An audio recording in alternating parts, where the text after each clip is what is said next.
Jane and Bob are both attendees. They were introduced at OFC 2018 by a mutual acquaintance. They chatted several times in a group setting, and then Bob asked Jane if she would like to go for a cup of coffee with him. She agreed, and when they were alone, Bob complimented Jane on her physical appearance, bragged about his male prowess, and asked her out on a date. Jane felt uncomfortable and declined. Jane and Bob run into each other again on the first morning of OFC 2019. Bob immediately comments to Jane on her physical appearance and how it was so unfortunate that they did not become intimate last year. Jane politely excuses herself from the conversation and walks away.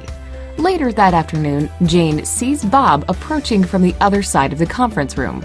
She is unable to avoid him. This time, Bob once again compliments Jane on her appearance and asks if they could rendezvous later in the evening. Jane declines and now feels uncomfortable and threatened by Bob's aggressive behavior.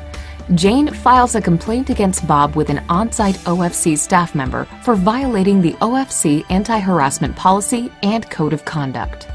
Procedure to be followed by OFC management. The complaint will be directed to the incident management team. The team consists of the two most senior OSA staff members at the conference. The team will ensure that Jane is safe, explain to her that the conference has an anti-harassment policy and code of conduct, and reassure her that an investigation will be conducted.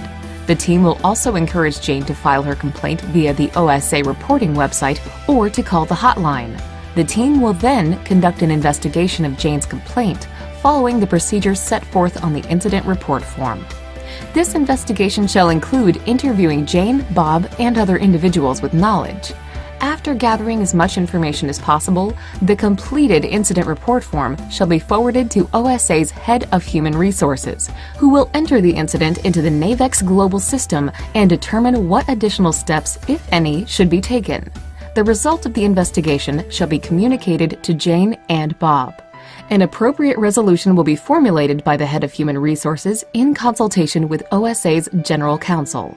Possible resolutions may include giving Bob a verbal warning, restricting Bob from being in the same vicinity as Jane, ejecting Bob from the conference without refund, and banning Bob from attendance at future conferences.